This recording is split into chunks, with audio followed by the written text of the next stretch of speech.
Hello everyone, welcome to Free Study. So after a long time, we are back with Insta September 2020 current affairs compilation, and till now we have done June 2019 to August 2020 current affairs. You can watch them in the playlist of the channel, and from today onwards we are going to start with Insta September 2020 compilation.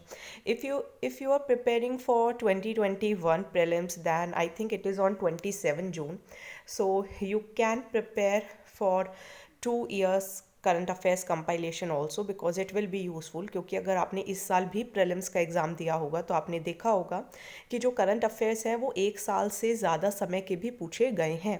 सो एक साल से ज़्यादा समय का अगर आपके पास time है, जैसे कि अभी तो टाइम है, वी हैव अराउंड 8 मंथ्स, तो आप चाहें तो प्रिपरेशन कर सकते हैं। कंपाइलेशंस को देखिए, शॉर्ट नोट्स बना लीजिए, बहुत ही क्रिस्प नोट्स बनाइए and just revise them again and again. तो अब हम सितंबर से स्टार्ट करेंगे। पेजेस अगेन काफ़ी ज़्यादा हैं, 188 हैं, एंड इसके अंदर आपके 6 या 7 पेजेस टेबल ऑफ कंटेंट्स में चले जाएंगे जो कि हम रीड नहीं करने वाले हैं। So let's move ahead and हम सीधा टॉपिक से ही पढ़ाई करेंगे।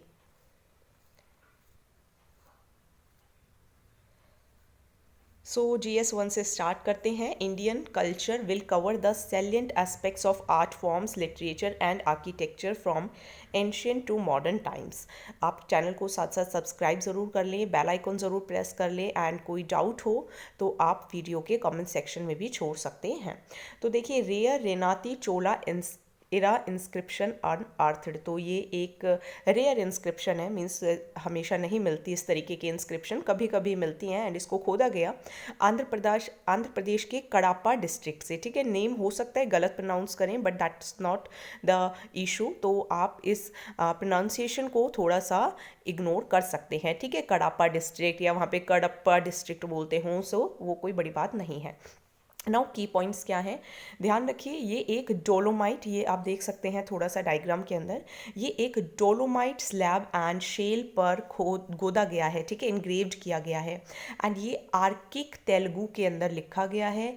8वीं सेंचुरी AD को बिलोंग करता है, जब जो ये क्षेत्र था किसके रूल में था, चोला महाराजा ऑफ रेनाडू। ठीक है, इनके किसके रूल के अंदर था ये क्षेत्र, ये रीजन।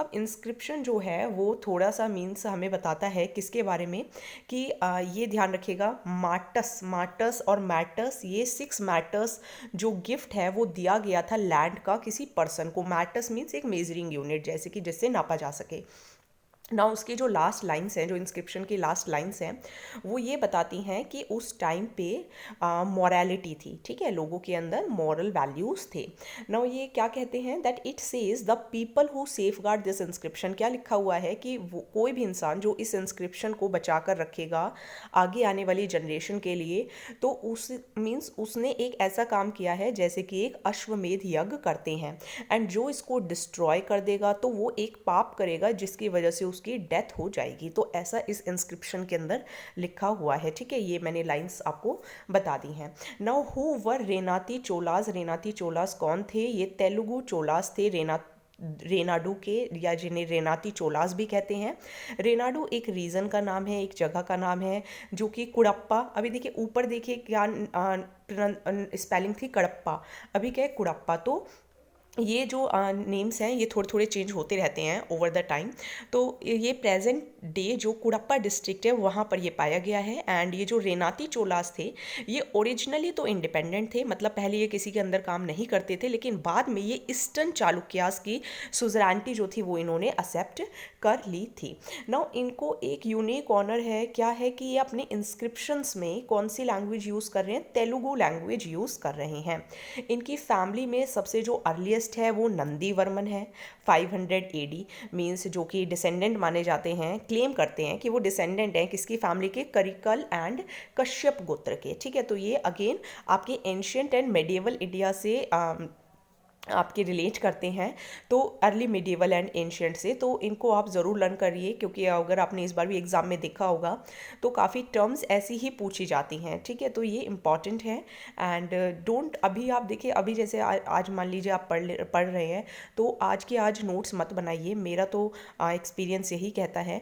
क्योंकि जब हम स्टार्टिंग में नोट्स बनाते हैं ना, तो हम सब कुछ लिखना चाहते हैं, हर एक वर्ड लिखते हैं, जिससे बहुत ज़्यादा टाइम लगता है। तो मेरा ये सजेशन है आपको कि पहले आप इसको 2-3 बार पढ़िए, एंड फिर जो चीज़ें आपको याद नहीं रहती हैं उनके आप नोट्स बनाइए, ठीक है। तो उससे आपका टाइम कम होगा, एंड क्योंकि लिखने में भी बहुत टाइम लगता है करंट अफेयर्स को, तो instead of writing them, revise them again and again.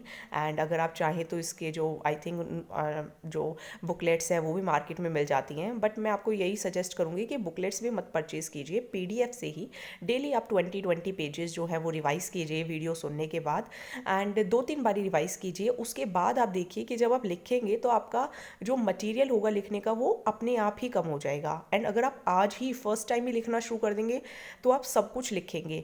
तो मेरा ये सजेशन है, बाकी आपको जैसा ठीक लगे, जो आपको कन्वीनियंट हो, आप वैसा ही करें। अब देखिए, ये जो नंदी वर्मन थे, अर्लियस्ट जो थे इनकी फैमिली के, या जो ईस्टर्न चालुक्याज हैं, जो रेनाती जो चोलाज हैं, इनकी जो टेरिटरी थी वो पूरी Cuddapah district, and Cuddapah district के आसपास कौन सी जगह है, अनंतपुर, कुरनूल, कुरनूल आपने सुना होगा, चित्तूर डिस्ट्रिक्ट, इनमें फैला हुआ था। नाउ कुछ इंपॉर्टेंट पॉइंट्स देखते हैं एग्जाम्स के पॉइंट ऑफ व्यू से। चोला लोकल एडमिनिस्ट्रेशन, तो इंपॉर्टेंट फीचर क्या है इनका, लोकल एडमिनिस्ट्रेशन था। ये ध्यान रखिएगा, लोकल एडमिनिस्ट्रेशन किस एम्पायर के अंदर था, तो चोला एम्पायर के अंदर था। ध्यान रखिएगा, डिस्ट्रिक्ट्स में भी, टाउन्स में भी, विलेजेस लेवल्स में भी। एक उत्तरा मेरू इंस्क्रिप्शन है जो कि चोला एडमिनिस्ट्रेशन के बारे में बताता है। इन लोगों ने विलेज ऑटोनॉमी, जैसे कि आज के टाइम पे पंचायती राज है ना, तो विलेज ऑटोनॉमी इनका यूनिक फीचर है। दिस इज़ वेरी इंपॉर्टेंट, ध्यान रखिएगा। नाडू, नाडू इनकी एक एडमिनिस्ट्रेटिव यूनिट होती थी, एंड नाडू के अंदर अलग अलग असेंबलीज होती थी, एंड जो नाडू के जो हेड होते थे उन्हें कहते थे नट्टर्स, ठीक है। एंड जो काउंसिल होती थी नाडू की उसे कहते थे नटावई। तो पूरा चोला एडमिनिस्ट्रेशन का भी आपको इसमें बहुत ही शॉर्ट नोट में आपको बता दिया गया है। देन देखिए, वर्रियम्स, वर्रियम्स क्या होते थे, जो विलेज एडमिनिस्ट्रेशन जो होती थी, उनको जो असेंबलीज वहाँ पे होती थी, तो वो किसकी मदद से की जाती थी, वर्रियम्स की मदद से करी जाती थी।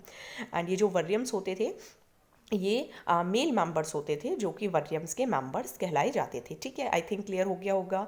अगर नहीं हुआ है, एक बार वीडियो को दोबारा सुन लें, ज़रूर क्लियर हो जाएगा। ये कुछ आप इंस्टा लिंक्स देख लें, जैसे कि रेनातू चोलाज ने कहाँ कहाँ रूल किया, किसके ऊपर रूल किया, इनके इंपॉर्टेंट रूलर्स बताइए, चालुक्यास के बारे में बताइए, उत्तरा मेरू जो इंस्क्रिप्शन है वो किसके बारे में बताता है, लोकल एडमिनिस्ट्रेशन कैसा था। मीन्स के लिए जैसे कि हु वर रेनाती चोलाज, रेनाती चोलाज कौन थे, लोकल एडमिनिस्ट्रेशन कैसा होता था, उसके बारे में लिखिए, ठीक है। तो आई थिंक क्लियर हो गया होगा। एक बार आप दोबारा से इसको रीड करें, ठीक है, रिवाइज करें, हो जाएगा। अब हम पढ़ते हैं हम्पी के बारे में।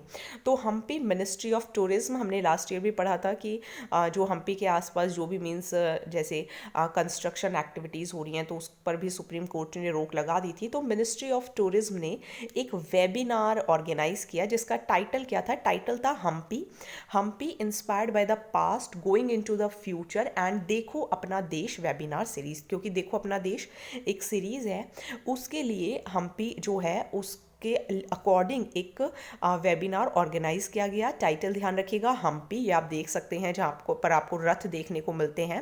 पास्ट से इंस्पायर है, फ्यूचर तक जाना है।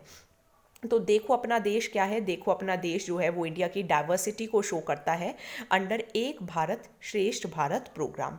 नाउ हम्पी क्या है, हम्पी लास्ट कैपिटल थी विजयनगर, विजयनगर हिंदू किंगडम आपने सुना होगा, विजयनगर भामनी किंगडम। तो विजयनगर जो किंगडम था उसकी जो लास्ट कैपिटल थी वो क्या थी, हम्पी थी। 1336 सीई के अंदर जो विजयनगर एम्पायर था वो कंपिली किंगडम के तबाह होने की वजह से राइज हुआ था, एंड फिर ये एक बहुत ही अच्छा साउथ इंडिया के अंदर एक बहुत ही फेम मीन्स इस तरीके से वो उभरा, एंड 200 साल तक विजयनगर एम्पायर ने रूल किया।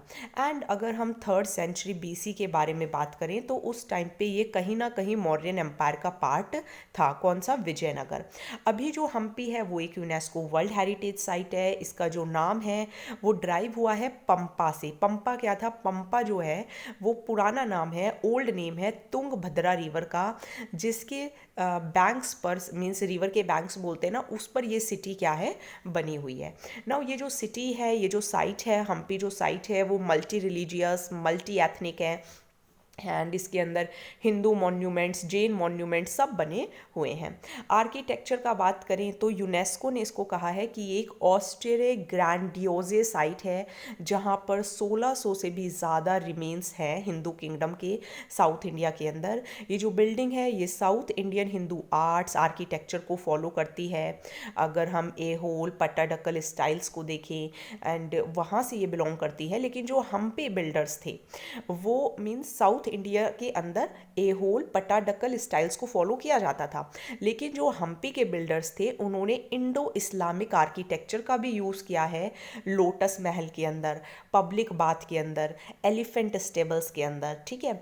जो 15वीं सेंचुरी का विरूपाक्ष टेम्पल है वो इस टाउन का सबसे पुराना मॉन्यूमेंट है, ठीक है, विरूपाक्ष टेम्पल। देन देखिए हेमकुंट हिल। तो हेमकुंट हिल जो है वो विरूपाक्षा टेम्पल के साउथ साइड में है। वहाँ पे भी बहुत ज़्यादा रूइंस हुई, तबाही हुई, जैन टेम्पल्स, मोनोलिथिक स्कल्पचर है लॉर्ड नरसिम्हा का। लॉर्ड नरसिम्हा कौन थे? लॉर्ड विष्णु के एक फॉर्म ही थे, ठीक है। देन यहाँ पर विट्ठल टेम्पल जो कि 16वीं सेंचुरी से बिलोंग करता है, ये भी वर्ल्ड हेरिटेज मॉन्यूमेंट है। सो ये आपको सब देखने को यहाँ पर मिलेगा, ठीक है। दोबारा से सुन लीजिएगा, रीड कर लीजिएगा, बाद में शॉर्ट नोट्स बनाइएगा। मेरा यही सजेशन है आपको। आज के आज शॉर्ट नोट्स मत बनाइएगा, ठीक है। पहले 1-2 बार सुनिए, पढ़िए, फिर उसके बाद शॉर्ट नोट्स बनाइएगा। देन देखिए प्रीलिम्स लिंक क्या क्या पूछा जा सकता है कि कौन कौन सी डायनेस्टीज़ हैं जिन्होंने हम्पी को रूल किया। एक भारत श्रेष्ठ भारत प्रोग्राम क्या होता है, तुंगभद्रा रिवर बेसिन कहाँ पर है, टेम्पल आर्किटेक्चर कैसा था विजयनगर एम्पायर के टाइम पे, कुछ इंपॉर्टेंट अनएस्कॉर्टेड वर्ल्ड हेरिटेज साइट्स बताइए। मीन्स में पूछा जा सकता है कि हम्पी की जो आर्किटेक्चरल सिग्निफिकेंस है उसके ऊपर नोट लिखिए। देन देखिए देखो अपना देश webinar series on Punjab a historic perspective. तो देखो अपना देश वेबिनार सीरीज जो है वो अभी हमने ऊपर तो पढ़ा ही है, देखो अपना देश, तो वो एक और इंडिया की जो रिच डाइवर्सिटी है उसको शो करना चाहती हैं। किसके थ्रू? एक भारत श्रेष्ठ भारत प्रोग्राम के थ्रू। किसके बारे में? पंजाब के बारे में। अब पंजाब की थोड़ी हिस्ट्री देख लेते हैं। Punjab means the land of 5 waters 5 reverse. कौन कौन सी? जो आपकी जम्मू कश्मीर एंड जो ऊपर वाले एरियाज़ हैं वहाँ से जो निकलती हैं, दैट इज़ झेलम, चिनाब, रवि, सुतलेज, बीज। इनको भी आपको लगाना आना चाहिए कि सबसे पहले इंडस आती है, फिर झेलम, फिर चिनाब, फिर रवि, फिर बेस, फिर सुतलेज, ठीक है। तो इस तरीके से आपको इनका मीन्स क्रोनोलॉजी भी पता होनी चाहिए, सिंक्रोनाइजेशन की पता होनी चाहिए। एंड काफ़ी ज़्यादा जो एरियाज़ था वो महाराजा रंजीत सिंह, जिन्हें शेरे पंजाब कहा जाता था, उन्होंने ऑक्यूपाई किया हुआ था 19th सेंचुरी में। एंड बाद में जब पंजाब को 1849 में एनेक्स कर लिया था तब वो ईस्ट इंडिया कंपनी ने ले लिया था Punjab. Now important festivals Punjab के, तो यहाँ पे तीज, लोहड़ी, बसंत पंचमी, बैसाखी, होला महल्ला, तो ये सब मनाए जाते हैं, ठीक है। ये आपका देख लीजिए, ये आपकी वो 5 रिवर्स बनी हुई हैं, ये अरेबियन सी में जाती हैं। एंड यहाँ पे जो 5 रिवर्स है जो ये मिलती हैं, ठीक है, ये वाली जो 5 है, यहाँ पे इंडस नहीं है तो इसको पंजनड़ भी कहा जाता है, ठीक है। तो ये आप देख सकते हैं, ये आपका IJCRBS, इस तरीके से मैंने याद किया हुआ है, IJCRBS, ठीक है। तो आप अपने अकॉर्डिंग लर्न कर सकते हैं। यहाँ पे गोल्डन टेम्पल भी है, आपको पता होना चाहिए। एंड यहाँ पे Amrit Sarovar, pool of nectar, जो कि गुरु अमरदास जो थे वो तीसरे गुरु थे 1570 में, उन्होंने शुरू किया था अमृत सरोवर बनाना। एंड उसे कंप्लीट किया था चौथे गुरु रामदास ने, ठीक है। तो तीसरे गुरु कौन से थे? अमरदास। चौथे गुरु कौन से थे? रामदास। शुरू किसने किया बनवाना? अमृत सरोवर, गुरु अमरदास ने। कंप्लीट किसने किया? गुरु रामदास ने। नाउ अगर हम सिखिज्म का बेसिक टेनेंट देखें तो वो यही कहते हैं कि सब भाईचारे की तरह रहिए, ठीक है। And Golden Temple can be assessed from all the directions. Then देखिए प्रोमिनेंट प्लेसेस मेंशन, तो एक है यहाँ पे सिटी ऑफ फतेहगढ़ साहिब। तो फतेह मीन्स क्या होता है? जीतना, टाउन ऑफ विक्ट्री जिसे कहा जाता है। तो ये 1710 के अंदर जब जो सिख्स थे वो किसकी लीडरशिप के अंदर थे? बाबा बंदा Singh.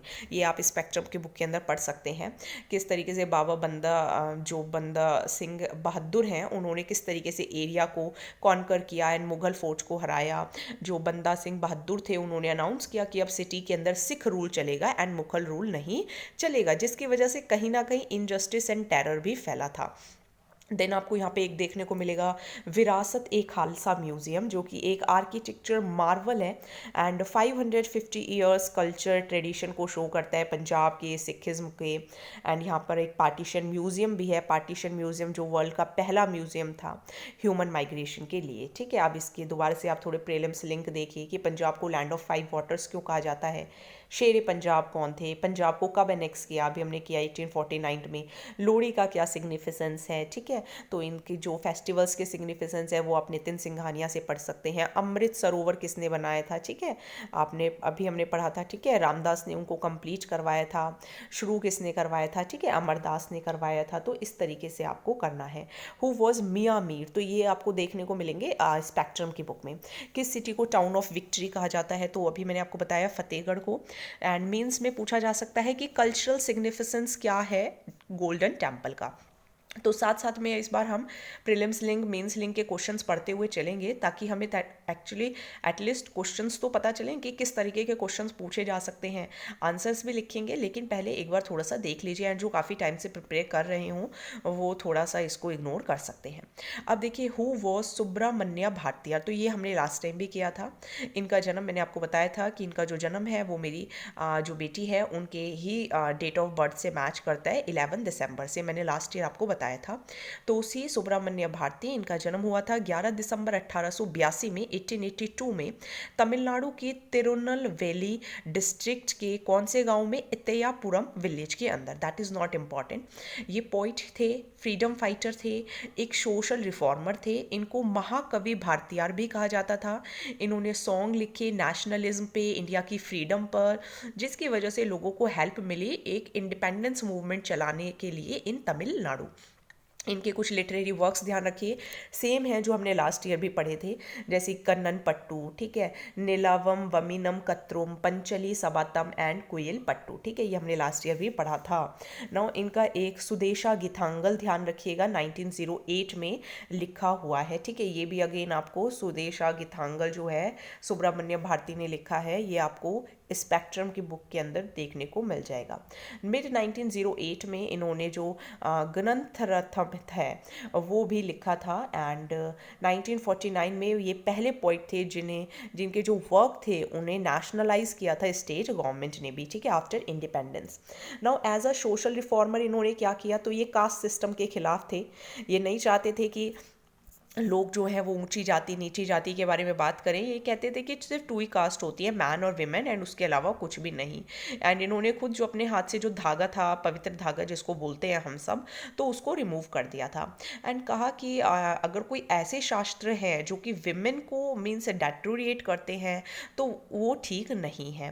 Okay, and prelims link थोड़ा देख लीजिए। भारतीयार जो थे वो कहाँ जन्म हुआ, तो तिरुनेलवेली डिस्ट्रिक्ट में, ध्यान रखिएगा, तमिलनाडु के।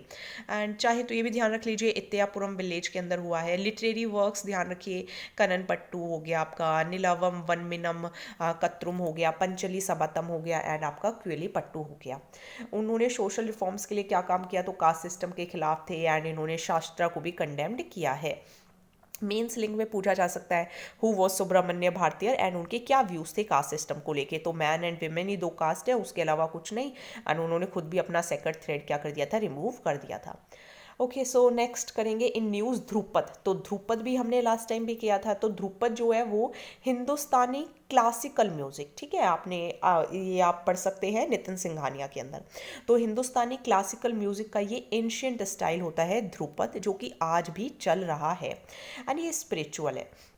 इनका कोई एंटरटेन करने का मेन एम नहीं होता, बल्कि इस तरीके की फीलिंग्स लाना जिससे शांति स्पिरिचुअलिटी आए। मीन्स एक तरीके से पूजा, फॉर्म ऑफ वर्शिप है। ठीक है, कि साउंड के थ्रू, नद के थ्रू क्या करना, ऑफरिंग्स देना।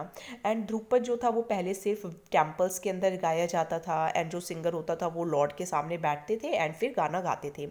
एंड अर्ली चैंटिंग से लेके अब जो ध्रुपद है वो एक sophisticated classical form of music जो था वो धीरे धीरे बनकर उभरा है।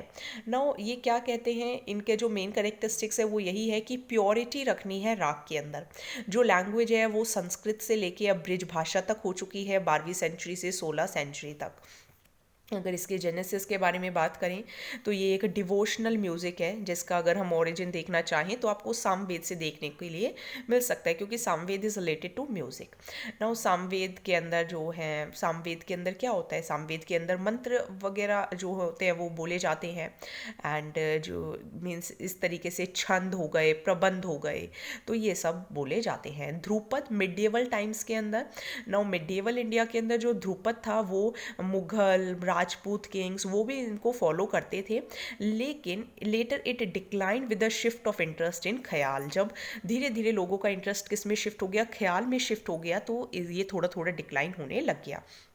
नाउ ध्रुपद जो है वो दो पार्ट्स के अंदर परफॉर्म किया जाता है, एक अलाप के अंदर, एक बंदिश के अंदर। अलाप के अंदर क्या होता है, जो सिंगर होता है वो सिलेबल्स को यूज़ करता है। अभी मुझे इतना पूरा मैं आपको नॉलेज नहीं दे सकती कि सिलेबल्स कैसे होते हैं, जैसे संस्कृत मंत्रा के, and I don't found it even important. तो आप बस यही ध्यान रखिए कि सिलेबल्स जो होते हैं उन्हें यूज़ किया जाता है, एंड धीरे धीरे फिर ये मेडिटेटिव मूड के अंदर चले जाते हैं। ओके, तो प्रीलिम्स लिंक थोड़ा आप इनको म्यूज़िक वाला चैप्टर अगेन नितिन सिंघानिया से साथ साथ इसको पढ़ते जाइए। इंडियन क्लासिकल म्यूज़िक का क्लासिफिकेशन क्या है, ध्रुपद क्या होता है, ध्रुपद एंड ख्याल में क्या डिफरेंस है, इंडियन क्लासिकल म्यूज़िक पर नोट लिखिए, उसके इवोल्यूशन पर नोट लिखिए। तो देखिए यही जो करंट अफेयर्स हैं इन्हीं को आप साथ साथ में अपनी उन जो आपके पास बुक्स होंगी, स्टैटिक बुक्स होंगी, उसके अंदर पढ़ते जाइए, एंड वहाँ पर आपको पता चलता चला जाएगा कि किस तरीके से आपको लिंक करना है करंट अफेयर्स को एंड आपकी जो स्टैटिक बुक्स हैं। ठीक है, यही पढ़ने का तरीका है। देन देखिए काकटिया डायनेस्टी, तो काकटिया डायनेस्टी न्यूज़ में क्यों आ गई, तो काकटी देवी टेम्पल जिसे बनाया था काकटिया रूलर गणपति देवा ने, कहाँ, धरानती कोटा के अंदर, आंध्र प्रदेश के अंदर। अब ये एक local goddess Balu Sulamma, maybe I am pronouncing it wrong so please ignore that, Balu Sulamma के अंदर इसको कन्वर्ट किया गया है। नाउ की पॉइंट्स क्या हैं, जो अब जो डाइटी है, डाइटी मीन्स जिनकी पूजा की जाती थी 13th सेंचुरी के अंदर, वो थी काकटी देवी, इनकी पूजा होती थी। ठीक है, काकटिया रूलर्स इनकी पूजा करते थे। नाउ गणपति देवा जो थे, गणपति देवा जो थे वो यहाँ के पहले राजा थे जिन्होंने कहा था कि पूजा करेंगे हम काकटी देवी की, आंध्रा के जो कोस्टल रीजन है एंड डोमिनियंस के बाहर भी। अगर इस टेम्पल को देखें तो इस टेम्पल के अंदर आपको लोटस मेडलियंस देखने के लिए मिलेंगे, कोई शिखर नहीं है टॉप पर, एंड आपको हम हनमकोंडा एंड वारंगल फोर्ट भी यहाँ पर आपको देखने को मिलेंगे। ठीक है, ये आप थोड़ा सा देख लीजिए अबाउट काकटिया डायनेस्टी। तो यहाँ पे आपको दिखाई देगी, मैं इसको थोड़ा सा बड़ा कर देती हूँ। ये है आपकी काकटिया डायनेस्टी। ठीक है, this is your Kakatiya kingdom, ये आपका वारंगल है। ठीक है, आपको छोटा सा दिखाई दे रहा होगा, आप पीडीएफ डाउनलोड कर लीजिए, वहाँ से आप देख लीजिएगा। तो ये आपके हैं कौन सा, वारंगल एंड हनन कोंडा फोर्ट। ठीक है, तो यहाँ पे इसमें इतना ही दिखाई दे रहा है, कोई बात नहीं। अब देखिए Kakatiya dynasty 12th and 13th century के अंदर ये लोग जो थे वो उभरे, एंड ये फ्यूडेटरीज थे पहले वेस्टर्न चालुक्यास के ऑफ कल्याण, एंड वारंगल के पास जो छोटी सी टेरिटरी थी वहाँ पे रूल करते थे। लेकिन इसके बाद यहाँ पे पावरफुल लीडर्स आए जैसे कि गणपति देव, रुद्राम देवी। ठीक है, यहाँ पे प्रताप रुद्रा वन, जिन्हें काकटिया रुद्र देवा भी कहा जाता है, जो कि काकटिया लीडर प्रोला सेकंड के बेटे थे। एंड इन्हीं के टाइम पर जो काकटियास थे वो सॉवरन हो गए, फिर इन्होंने किंगडम को रूल किया 1195 एडी तक। एंड प्रताप परुद्रा फर्स्ट के टाइम पे तेलुगु लैंग्वेज को यहाँ पे यूज़ किया जाने लगा, एंड ओरुगलु या वारंगल के इस्टेब्लिश होने से पहले जो हनमकोंडा थी वो इनकी पहले कैपिटल थी। ठीक है, पहले कौन सी थी, हनमकोंडा कैपिटल थी, उसके बाद क्या बनी, वारंगल, वारंगल या फिर ओरुगलु। नाउ जो ग्रेट इटालियन ट्रैवलर थे मार्को पोलो, इंपॉर्टेंट है, मार्को पोलो किस टाइम पर आए, तो ध्यान रखिएगा, Italian traveller Marco Polo Kakatiya kingdom जो थे वहाँ पर आए थे रुद्रम देवी के टेन्योर के टाइम पर। ठीक है, देन देखिए आर्ट एंड आर्किटेक्चर देखिए, तो यहाँ पे आपको काकटिया थ्रोनम मिलेगा, जो कि रुद्रमा देवी के पिता ने बनवाया था 12वीं सेंचुरी के अंदर। यहाँ पर यहाँ पर आपको एक पखल लेक मिलेगी वारंगल के अंदर, जो गणपति देवा ने बनवाई थी। 1000 पिलर टेम्पल मिलेगा वारंगल के अंदर, जो कि काकटिया रूल के टाइम पे ही बनी।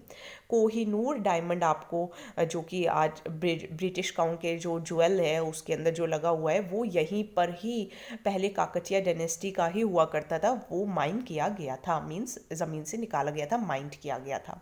सोसाइटी काकटिया रूल के टाइम पे जो कास्ट सिस्टम था वो ज़्यादा रिजिड नहीं था, बल्कि उसकी ज़्यादा इंपॉर्टेंस भी नहीं देते थे कि कास्ट सिस्टम क्या होता है। देन कोई भी चाहे किसी भी प्रोफेशन को ऑप्ट कर सकता था। लोग जो थे वो बाउंड नहीं थे कि हमारा जन्म यहाँ पर हुआ है तो हम इसी तरीके की जॉब करेंगे, नहीं, ऐसा कुछ नहीं था। इन्होंने रूल किया था 1323 एडी तक। उसके बाद जब वारंगल था उसे किसने कॉन्कर कर लिया? गयासुद्दीन तुगलक ने। एंड गयासुद्दीन तुगलक जो कि सुल्तान थे दिल्ली के, आप दिल्ली सुल्तनत के अंदर पढ़ते होंगे, लोदी तुगलक, ठीक है। तो उन्होंने इसको मीन्स एक तरीके से ख़त्म किया। Now prelims link, Kakatiya dynasty किसने इस्टेब्लिश की? पखल लेक किसने बनवाया? काकटिया थ्रोनम किसने कंस्ट्रक्ट किया? काकटिया रूल कैसे एंड हुआ? कास्ट सिस्टम कैसी थी? ठीक है, तो कास्ट सिस्टम तो ये मानते ही नहीं थे, रिजिड नहीं थी, ठीक है। तो इस तरीके से आप पढ़कर इनके क्वेश्चंस भी अटैम्प्ट करने की कोशिश साथ साथ में कीजिए। तो ये आपके थे टिल मॉडर्न टाइम्स। अब टॉपिक्स करेंगे कुछ मॉडर्न इंडियन हिस्ट्री के, जहाँ पे हम 18th सेंचुरी के मिडल से प्रेजेंट इवेंट्स तक देखेंगे, जिसमें सबसे पहले देखेंगे श्री नारायण गुरु को। अगेन आई थिंक ये हमने लास्ट टाइम भी किया था, लेकिन हम सभी पेजेस पूरे पीडीएफ दोबारा करेंगे जैसे कि पहले किया था। तो 164th anniversary, birth anniversary Shri Narayan गुरु की 2 सितंबर को मनाई जाती है। कौन थे ये? सोशल रिफॉर्मर थे। इन्होंने जो सोशल फैब्रिक है केरला का उसको ट्रांसफॉर्म किया। एंड जो केरलाइट्स हैं, मीन्स जो केरला के लोग हैं, उनकी कहीं ना कहीं जो बिलीफ है उसके अंदर बदलाव लेके आए in ways unimaginable at that point of time. कैसे? देखिए, देखते हैं। ये एक एज अ फैमिली के अंदर बॉर्न हुए, जहाँ पर जो लोग, इन्होंने क्या पाया कि केरला के अंदर जो सोसाइटी है वो काफ़ी इनजस्टिस फेस कर रही है कास्ट की वजह से। तो इन्होंने काफ़ी सारी मूवमेंट्स चलाई, रिफॉर्म मूवमेंट्स चलाई केरला के अंदर। कहा कि कास्टिज्म को रिजेक्ट करो, स्पिरिचुअल फ्रीडम लेके आओ, इक्वालिटी लेकर आओ। इन्होंने कहा कि अपलिफ्टमेंट करो उन लोगों का जो कि दबे हुए हैं, जो डाउन ट्रोडन है, मीन्स जिनको उठाने की ज़रूरत है। एजुकेशनल इंस्टीट्यूशंस के अंदर बदलाव लेकर आइए। सुपरस्टिशंस को इन्होंने बिल्कुल बेकार नकार दिया कि सुपरस्टिशंस को बंद कीजिए, वननेस रखिए ह्यूमैनिटी के अंदर, कास्ट क्रीड इससे आगे बढ़िए। इन्होंने 1888 के अंदर एक शिवा का जो आइडल होता है उसको अराविपुरम केरला के अंदर, ये this is very important, Shri Narayan Guru and इनके जो वो थे वो भी आपको ये आपको देखने को मिल जाएंगे कौन सी बुक में? स्पेक्ट्रम की बुक में, ठीक है। ये आप वहाँ से पढ़ सकते हैं। तो इन्होंने अविपुरम मूवमेंट जो थी वो चलाई थी, कहाँ पर? केरला के अंदर। एंड एक टेम्पल के अंदर इन्होंने कलवन कोड, ठीक है, मीन्स शीशे रखे थे इंस्टेड ऑफ आइडल्स, ठीक है। मीन्स ये मूर्तियाँ वगैरह रखने की बजाय शीशे रखिए कि आप हर इंडिविजुअल के अंदर ही डिवाइन है, उसको ही आप पहचानें। एंड कलाडी के अंदर इन्होंने अद्वैत आश्रम भी बनाया, फाउंड किया। सपोर्ट किया किसको? वेकोम सत्याग्रह को। वेकोम सत्याग्रह जो था वो चला था क्योंकि टेंपल में एंट्री नहीं मिलती थी, जो डाउन लोअर कास्ट के लोग होते थे, तो उसके लिए चलाया गया था कि टेंपल में एंट्री दे त्रवणकोर के अंदर लोअर कास्ट को। एंड इसी टाइम पे जो महात्मा गांधी थे वो भी इनसे मिले थे। इनके कुछ लिटरेरी वर्क्स ध्यान रखिएगा, काफ़ी सारे इंपॉर्टेंट लिटरेरी वर्क्स इन्होंने किए हैं। सबसे जो इन्फ्लुएंशियल है वो है आत्मोपदेशा सतकम, ठीक है, जो 1897 के अंदर 1897 में इन्होंने कंपोज किया था। आई होप समझ में आ रहा होगा। थोड़ा सा अगर आप ध्यान से सुनेंगे तो ज़रूर समझ में आएगा, इंटरेस्टिंग भी आपको लगेगा। सो कंसंट्रेशन की ज़रूरत है। ओके, देन कुछ लिंक प्रीलिम्स के बारे में पूछा जा सकता है कि श्री नारायण गुरु कौन से स्टेट को बिलोंग करते थे? जो अरविपुरम मूवमेंट था वो यही था ना कि टेम्पल एंट्री मूवमेंट से रिलेटेड। अद्वैत आश्रम इन्होंने बनवाया श्री नारायण गुरु ने। वैकोम सत्याग्रह कब शुरू हुआ, किसने शुरू किया, क्यों शुरू किया? कौन कौन से लीडर्स हैं जो कि श्री नारायण गुरु से मिले? तो अभी हमने पढ़ा महात्मा गांधी। आत्मोपदेश सताकम किसने कंपोज किया? तो अभी हमने पढ़ा कि इन्होंने श्री नारायण गुरु ने। मेंस में पूछा जा सकता है कि श्री नारायण गुरु का सोशल रिफॉर्म्स के अंदर क्या रोल है, उसे समझाइए, डिस्कस कीजिए, ठीक है। तो प्रीलिम्स एंड मेंस के हम क्वेश्चन साथ साथ में लेकर चल रहे हैं। एटलीस्ट जो इनसाइट्स ऑन इंडिया की जो वेबसाइट है उस पे जो आते हैं तो वो हम इसके साथ साथ ही कर सकते हैं। आप देखिए डॉक्टर राधा कृष्णन, अगेन ये भी हम कर चुके हैं। 5 सितंबर को आप सभी को पता है टीचर्स डे मनाया जाता है। इस दिन इनका जन्म को याद रखने के लिए मनाया जाता है। इनका जन्म भी तमिलनाडु के थिरुतनी डिस्ट्रिक्ट में हुआ था सितंबर 5 1888 के अंदर। ये इंडिया के पहले वाइस प्रेसिडेंट और सेकंड प्रेसिडेंट थे। ये वाइस प्रेसिडेंट थे एंड फिर ये नेक्स्ट टाइम क्या बने थे, प्रेसिडेंट बने थे। इनकी बुक ध्यान रखिए, the philosophy of Rabindranath Tagore, ये इन्होंने लिखी जिसको बहुत ज़्यादा रिकॉग्निशन मिली। एंड इनकी फ़िलॉसफी किसके मीन्स जो ग्राउंडेड थी, मीन्स कहाँ पे जो जड़े थी वो थी अद्वैत वेदांत के अंदर। अद्वैत द्वैत ये भी आप आर्ट एंड कल्चर की बुक से पढ़ सकते हैं। इन्होंने हिंदुज़्म को जो था वो बचाने की कोशिश की कि वेस्टर्न को फॉलो मत कीजिए ज़्यादा। एंड इनकी ये कुछ और इम्पॉर्टेंट बुक्स हैं जैसे कि इंडियन फ़िलॉसफी है, द फिलॉसफी ऑफ उपनिषद्स है, idealist view of life, eastern religious and western thought, east and west some reflections. ठीक है, तो ये इनकी कुछ इंपॉर्टेंट अदर वर्क्स हैं जिन्हें आप थोड़ा देख सकते हैं। कुछ इंपॉर्टेंट अवार्ड्स ऑनर्स देख लेते हैं। तो भारत रत्न इन्हें मिला था 1954 में, नाइटहुड इन्हें मिला था 1931 में, एंड ब्रिटिश रॉयल ऑर्डर जो था उसकी मेंबरशिप भी इन्हें मिली थी 1963 में। यूनेस्को के एग्जीक्यूटिव बोर्ड के अंदर ये चेयरमैन भी बने थे 1948 में। हेल्पेज इंडिया जो है उसको फाउंड करने में, जो कि एक एनजीओ है, उसके ये फाउंडर भी हैं, वन ऑफ द फाउंडर हैं। इन्होंने कृष्णार्पण चैरिटी ट्रस्ट भी फॉर्म किया था। देन ये पहले इंडियन हैं जो कि बैठे थे यूनिवर्सिटी ऑफ ऑक्सफोर्ड के अंदर स्पेल्डिंग प्रोफेसर बन के ईस्टर्न रिलीजन एंड एथिक्स के बारे में। 1930 में ही was appointed as a Haskell lecturer in comparative religion at the University of Chicago. तो एक दो बार आप और रीड कीजिएगा।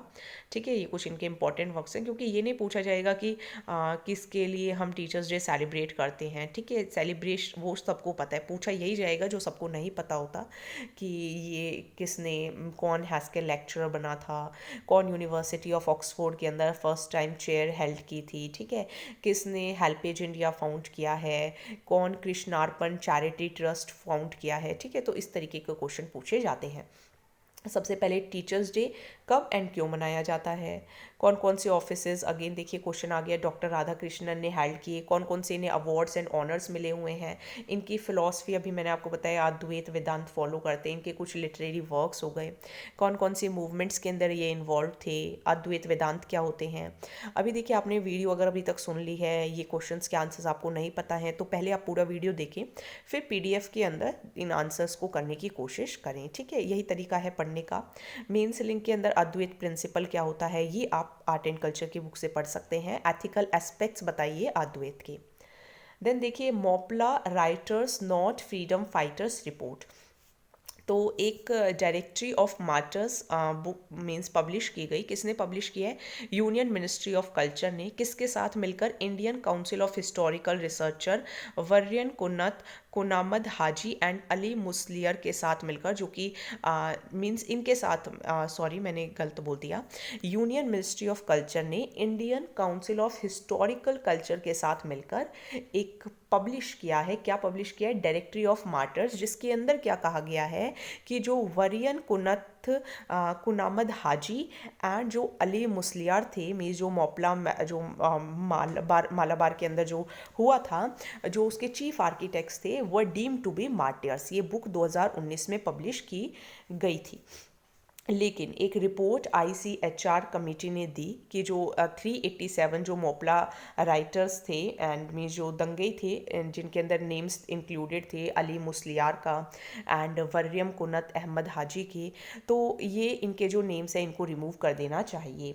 तो ऐसा क्यों कहा गया, इन्होंने कहा कि जो हाजी थे, ये इस रिपोर्ट ने कहा है, मैं नहीं कह रही हूँ, कि जो हाजी थे वो नोटोरियस मोपला रियोट लीडर थे एंड एक हार्ड कोर क्रिमिनल थे, जिन्होंने एक हिंदू मैन को मारा, विमेन को मारा, चिल्ड्रन को भी मारा 1921 के दंगे के टाइम पे। एंड उनकी जो बॉडी थी वो भी वेल के अंदर डाल दी थी, जिसे थुवुर किन्नर भी कहा जाता है। एंड ये भी कहा गया कि ये जो मोपला जो आउटरेजेस थे वो कम्युनल थे, हिंदू सोसाइटी के खिलाफ थे, तो इनके जो नेम्स हैं वो डिलीट कर देने चाहिए। तो ये तो न्यूज़ थी। नाउ अब हम पढ़ते हैं कि रिबेलियन क्या था। तो मापिला रिबेलियन या फिर मोपला रिबेलियन या फिर मोपला रियोट्स 1921 के दंगे थे, जो कि मालाबार के जो मुस्लिम्स थे वो उन्होंने किए थे 19th एंड 20th सेंचुरी में ब्रिटिशर्स एंड हिंदू लैंडलॉर्ड्स के खिलाफ। ठीक है, ध्यान रखिएगा, क्योंकि जो हिंदू लैंडलॉर्ड्स थे वो इन्हें परेशान करते थे, ऐसा कहा जाता था, जिसकी वजह से इन्होंने मीन्स एक तरीके से हथियार उठाए, मीन्स एक तरीके से खड़े हो गए। एंड 2021 को इनको जो है वो पूरे 100 ईयर हो जाएंगे, क्योंकि 1921 से 2021। ठीक है, एंड देखिए ऐसा मैं this is not my words, जो इसके अंदर लिखा हुआ है मैं वही आपको पढ़कर बता रही हूँ। तो ये जो रेजिस्टेंस था ये सबसे पहले स्टार्ट हुआ था ब्रिटिशर्स के खिलाफ, एंड फिर ये बाद में एक तरीके से वॉयलेंस में बदल गया, कम्युनल वॉयलेंस में बदल गया हिंदू एंड मुस्लिम्स के अंदर। नाउ गांधी जी जो थे वो शौकत अली आपको पता होंगे, खिलाफत मूवमेंट के टाइम पे ये दोनों के दोनों कैलिकट गए थे अगस्त 1920 के अंदर कि नॉन कॉपरेशन एंड खिलाफत हम स्टार्ट करने वाले हैं, एंड मालाबार के लोगों को भी मैसेज देने के लिए। तो गांधी जी जब इनको बताने के लिए गए तो एक खिलाफत कमेटी जो थी वो मालाबार के अंदर बनी, एंड मोपिलास जो थे वो उनके उनके रिलीजियस हेड थे, कौन, महादम तंगल ऑफ पुनानी। इन्होंने कहा कि ठीक है, हम नॉन कॉपरेशन मूवमेंट में साथ देंगे। एंड इनका एम यही था कि हमें लोगों को भी प्रॉब्लम है, क्योंकि हम लोगों को हिंदू लैंडलॉर्ड्स जो हैं वो आप परेशान करते हैं, लेकिन ब्रिटिश गवर्नमेंट इनके साथ बहुत एग्रेशन से मीन्स इनको दबाया गया एंड मार्शल लॉ लगा दिया गया। ठीक है, ये आप देख सकते हैं, ये आपका पुनानी है, ये आपका कैलिकट है। ठीक है, एंड दिस इज़ योर, ये आपका है कोयम्बटूर हो गया। ठीक है, ये आपका मामरम हो गया। तो ये वाला एरिया आप ध्यान रखिएगा, this is South Malabar. Then देखिए वेगोन ट्रेजेडी, थोड़ा ध्यान रखिएगा, एक नॉट वर्दी इवेंट है, क्योंकि ब्रिटिशर्स ने इनको सप्रेस कर दिया था, तो जिसकी वजह से जो 60 मापिला प्रिजनर्स थे जब वो प्रिजन में जा रहे थे तो उनकी डेथ हो गई थी, क्योंकि क्लोज्ड रेलवे गुड्स वैगन के अंदर। ठीक है, तो एक बंद जो डब्बा होता है गुड्स का ट्रेन के अंदर, तो जहाँ पे इनकी डेथ हो गई थी, तो इसको वेगोन ट्रेजेडी कहा जाता है। अब इसके क्वेश्चंस आप इनको पढ़ सकते हैं, आपको ये उसमें मिल जाएगा, स्पेक्ट्रम में अगेन मिल जाएगा। हाजी कौन थे 1921 का, मालाबार रिबेलियन क्या था, रिवॉल्ट किसने लेड किया, खिलाफत मूवमेंट क्या थी, आउटकम ऑफ खिलाफत मूवमेंट, उन दोनों के बीच में रिलेशनशिप। मीन्स में पूछा जा सकता है कि वर्यम कुन्नत कुंजा हमिद हाजी कौन थे, एंड किस तरीके से जो ब्रिटिशर्स के खिलाफ ये लोग खड़े हुए, एंड रिबेलियन जो था वो कंट्रोवर्शियल क्यों है। तो आज हम इतना ही करते हैं, ठीक है, क्योंकि थोड़ा सा फ्लो में आने में टाइम लगेगा आपको भी और मुझे भी। एंड अगेन हमारा टारगेट यही रहेगा कि कम से कम हर दिन हम 15 पेजेस करें, तो हमारे आराम से हो जाएगा। And I will also start the योजना भी हम स्टार्ट करेंगे, क्योंकि इस बार का जो पेपर था, प्रीलिम्स का जो पेपर था, जो नॉन सोर्सेज हैं मुझे ऐसा लगता है वहाँ से पेपर आया ही नहीं, क्योंकि काफ़ी सारे जो क्वेश्चंस थे वो कहाँ से पूछे गए, तो सोर्सेज को लेके थोड़ा सा डाउट है। बट वी विल, अभी हमें करना तो है ही, जो बुक्स कर रहे हैं वो तो करनी है। इसके साथ साथ आप बार बार अगर आपने पेपर दिया है तो पेपर को पढ़ें एंड देखें कि क्वेश्चंस जो हैं अगर आपको नहीं पता है तो कहीं ना कहीं मुझे ऐसा लगता है कि एंशिएंट एंड मेडिएवल पर भी बराबर ध्यान देने की ज़रूरत है, क्योंकि वहाँ से भी क्वेश्चंस काफ़ी पूछे गए, एंड आपका जो करंट अफेयर है वो भी 1 साल से ज़्यादा पूछा गया, तो थोड़ा सा इसके लिए ध्यान देना होगा। बाकी करना तो है ही, ठीक है। सो लगे रहना है एंड देखते हैं रिजल्ट कब आता है, कैसा रहता है। So till then please subscribe and also share the videos. Thank you so much.